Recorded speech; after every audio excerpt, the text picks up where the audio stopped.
ইসরায়েলের প্রধানমন্ত্রী Benjamin Netanyahu জানিয়েছেন, হিজবুল্লাহ নিরস্ত্রীকরণ না হওয়া পর্যন্ত, ওই যে হিজবুল্লাহ নিরস্ত্রীকরণ না হওয়া পর্যন্ত দক্ষিণ লেবাননের নিরাপত্তা অঞ্চলে ইসরায়েলি বাহিনীর অবস্থান থাকবে। একটা অদ্ভুত চুক্তি হয়েছে মার্কিন যুক্তরাষ্ট্রের ওয়াশিংটনে একটা দাসখত, আমি এটাকে দাসখত বলবো, লেবানন দাসখত দিয়েছে ইসরায়েল আমেরিকার কাছে, যেখানে তার দেশের সার্বভৌমত্ব বিপন্ন হয়েছে, দক্ষিণ লেবাননের একটা বড় অংশ দখলে চলে গেছে।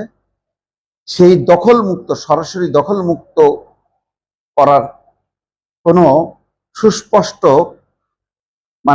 অঙ্গীকার না মেনে বলা হচ্ছে যে নিরাপত্তা পরিস্থিতি উন্নতি হলে পর্যায়ক্রমে ইসরায়েল সেই এলাকা থেকে সরে যাবে। তার মানে নিরাপত্তা পরিস্থিতি উন্নতি হবে না, কারণ ইসরায়েল ওই দক্ষিণ লেবাননের ওই অংশ থেকে গোলাগুলি চালাবে, বলবে যখনই গোলাগুলি করবে তখনই বলবে যে আমরা হিজবুল্লাহকে আঘাত করেছি, কারণ হিজবুল্লাহ আমাদের নিরাপত্তার জন্য হুমকি স্বরূপ। এইভাবে একটা কৃত্রিম, যেমন গাজা একতরফা যুদ্ধ চালায় যাচ্ছে, গণহত্যা চালাচ্ছে, তারপরে তারা গাজা প্রায় 60-70 অংশ দখল করে ফেলছে। গাজা স্বীকৃতি পায়নি। ফিলিস্তিনের মানুষ সেই যে যুদ্ধে হামাস হেরে গেছে, পরাস্ত হয়েছে, আন্তর্জাতিক শান্তি চুক্তি হয়েছে, কিন্তু দখলদার ইসরায়েল কিন্তু গাজার বিশাল এলাকা, অর্ধেকের বেশি এলাকা দখল করে বসে আছে। সেখানে একতরফা গণহত্যা চালাচ্ছে, তারপরেও নিরাপত্তার কথা অজুহাতে দখল করে বসে আছে। এই লেবাননের সেই ভাগ্য বরণ করলো লেবাননের প্রধানমন্ত্রী বা লেবানন সরকার, একটা চুক্তি স্বাক্ষর হলো, ত্রিপক্ষীয় চুক্তি, আমেরিকা, লেবানন এবং ইসরায়েলের মধ্যে। অদ্ভুত চুক্তি। এখানে বলা হচ্ছে যে এই কারণে পুরস্কার হিসেবে জাতিসংঘের সমন্বয়ে এলাকাগুলোর জন্য যুক্তরাষ্ট্র $100 মিলিয়ন মানবিক সহায়তা দেবে। মাত্র 100 মিলিয়ন, ঠিক আছে, 10 লক্ষ মানুষ বাস্তুচ্যুত হয়েছে, তাদের যে ঘর বাড়ি ধ্বংস হয়েছে। এই 100 মিলিয়ন কোনো টাকা?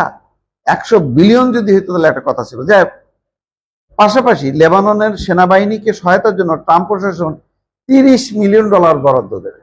চিন্তা করেন, 30 মিলিয়ন, হাই রে, $3 কোটি। রুবিওর ভাষ্য অনুযায়ী সমঝোতার আওতায় লেবাননের সার্বভৌমত্ব পুনঃপ্রতিষ্ঠা, হিজবুল্লাহকে নিরস্ত্রীকরণ, সংগঠনটির সামরিক কাঠামো ভেঙে ফেলা এবং নিরাপত্তা পরিস্থিতির উন্নতি হলে ইসরায়েলি বাহিনীর সীমান্তে ফিরে যাওয়ার একটা কাঠামোগত প্রক্রিয়া নির্ধারণ করা হয়েছে। তা নিশ্চিত না, কাঠামোগত প্রক্রিয়া নির্ধারণ করা হয়েছে। ফিরে যাবেই, একদম অবিলম্বে দক্ষিণ লেবানন ছেড়ে চলে যাবে, তেমনটা হয়নি। একই সঙ্গে যুক্তরাষ্ট্রের তত্ত্বাবধানে military coordination group for Lebanon নামে একটি পাইলট সমন্বয় কাঠামো গঠনের পরিকল্পনা হয়েছে। তার এর মধ্যে আমেরিকাও আস্তে করে ঢুকে গেল। লেবাননের প্রধানমন্ত্রী নওয়াফ সালাম সামাজিক যোগাযোগ মাধ্যমে এক বার্তায় বলছেন যে এই সমঝোতা দেশটির সার্বভৌমত্ব পুনরুদ্ধারের পথে একটি গুরুত্বপূর্ণ পদক্ষেপ। তবে তিনি জোর দিয়ে বলেন, এটি নতুন কোনো বাধ্যবাধকতা তৈরি করছে না, বরং জাতিসংঘের নিরাপত্তা পরিষদের রেজুলেশন 1701 এবং 2024 সালের যুদ্ধবিরতি চুক্তির বাস্তবায়নকে এগিয়ে নেবে। তিনি আরো বলেন, লেবাননে অস্ত্র বহনের অধিকার কেবল রাষ্ট্রীয় বাহিনীরই থাকবে। ঠিক আছে, সেটা একটা বক্তব্য হইতে পারলো, কিন্তু একবারও কিন্তু লেবাননের প্রধানমন্ত্রী এই কথা বললো না যে এই চুক্তির সাথে সাথে লেবানন ছেড়ে চলে যেতে হবে, সেই কথা নেই। চুক্তি আলোচনায় হিজবুল্লাহ সরাসরি অংশ না নিলেও রুবি বলছেন সংগঠনটির সঙ্গে পরোক্ষ যোগাযোগ ছিল। বর্তমান লেবাননের সবচেয়ে শক্তিশালী সশস্ত্র সংগঠন হিসেবে বিবেচিত হিজবুল্লাহর সামরিক সক্ষমতা দেশটির নিয়মিত সেনাবাহিনীর তুলনায় বেশি বলে ধারণা করা যায়। ওয়াশিংটনে লেবাননের রাষ্ট্রদূত নাদা হামেদা আলোচনাকে দীর্ঘ এবং কঠিন প্রক্রিয়া হিসেবে উল্লেখ করেন। তার ভাষায়, এই সমঝোতা লেবাননের সার্বভৌমত্ব এবং ভৌগোলিক অখণ্ডতা পুনঃপ্রতিষ্ঠা, স্থায়ী যুদ্ধবিরতি এবং বাস্তুচ্যুত মানুষের নিরাপদে প্রত্যাবর্তনের পথে প্রথম পদক্ষেপ। তার মানে এটা একটা কোনো চূড়ান্ত কিছু হইল না। অন্যদিকে ইসরায়েলের রাষ্ট্রদূত ইখায়েল লেইতার বলেন, ইরান এবং হিজবুল্লাহর বাইরে আর ইসরায়েল লেবানন শান্তির পথ এখন উন্মুক্ত। মানে হিজবুল্লাহ আর ইরানকে তারা গুনতে রাজি না।